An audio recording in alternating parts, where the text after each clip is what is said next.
आज मैं जिस ज्वलंत मुद्दे पे आपसे बातचीत करने के लिए उपस्थित हुआ हूँ वह है एजुकेशन में भ्रष्टाचार, डकैती, लूट। और मैं ये 3 शब्द क्यों प्रयोग कर रहा हूँ, इसके पीछे बहुत सारे लोग उस न्यूज़ को जान भी चुके होंगे। हमारे बिहार राज्य में आज जितने लोग अपने क्षमता के बल पे अपने प्रदर्शन को लगातार साबित करते रहे होंगे, नौकरी मिलना न मिलना अलग बात है, लेकिन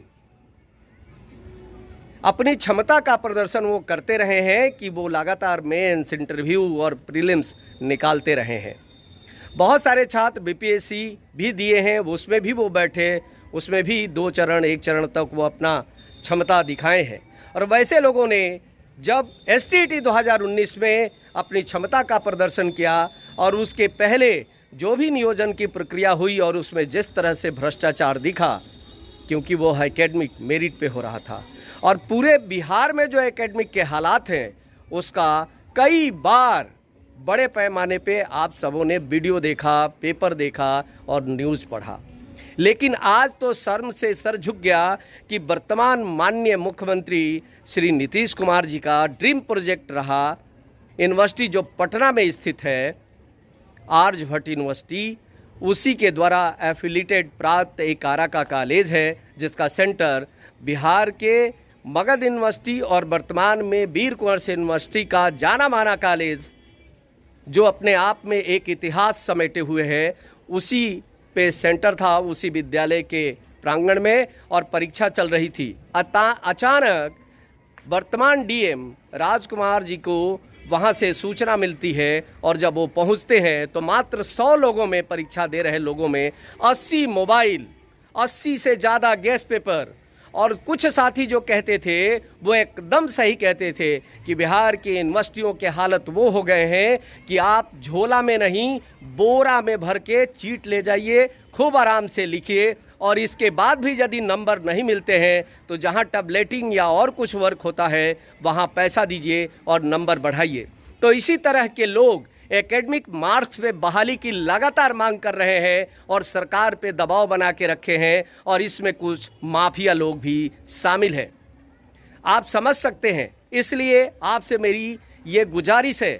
कि इस तरह की नाकामियों के प्रति सरकार का ध्यान आकृष्ट करने में आप सब सहयोग करें। शिक्षा विभाग को अब ये बताने की आवश्यकता अति आवश्यक हो गई है कि यह भर्ती प्रोसेस पूरी तरह नाकार दिया जाए। एक तो चोरी से, डकैती से और विभिन्न प्रकार के उपाय से अपने नंबर बढ़वाए जाते हैं,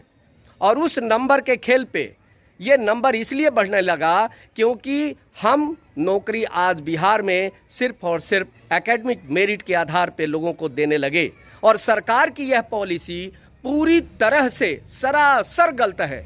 क्योंकि एजुकेशन में जितने भी एजुकेशनिस्ट हैं वो जानते हैं और इसको मानते भी हैं और बताते भी हैं कि किसी भी अवस्था में किसी भी व्यक्ति को किसी भी प्रकार की नौकरी में सिर्फ और सिर्फ एकेडमिक आधार पे नौकरी नहीं दी जानी चाहिए, क्योंकि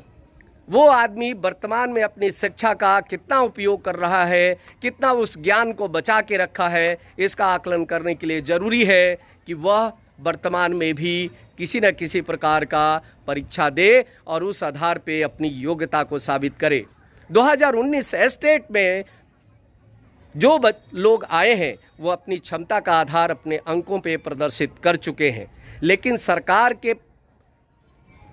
लोगों में, सरकार में बैठे हुए लोगों को ये अभी तक नहीं लग रहा है कि यह एकेडमिक मेरिट पूरी तरह भारत के और बिहार के भविष्य के साथ खिलवाड़ है। आप सोचिए, यदि इसी प्रकार के लोग स्कूल में जाते हैं, 12 बरस, 15 बरस और 20 बरस वो अध्यापन में रहते हैं, और उस दौरान जो भी पौध बिहार की तैयार होगी, मैं मानता हूं और मुझे लगता है कि अधिकतर लोग इस पे एग्री करेंगे कि वैसे निरक्षर पैदा होंगे जिनके पास डिग्री तो होगी लेकिन ज्ञान नहीं होगा। इसलिए हम सबसे आपसे आग्रह करते हैं कि ज़्यादा से ज़्यादा इस वीडियो को शेयर करिए। सरकार पे हम लोग प्रतिवेदन, आवेदन और अनुरोध के द्वारा ये दबाव बनाएं कि माननीय मुख्यमंत्री जी और माननीय शिक्षा मंत्री जी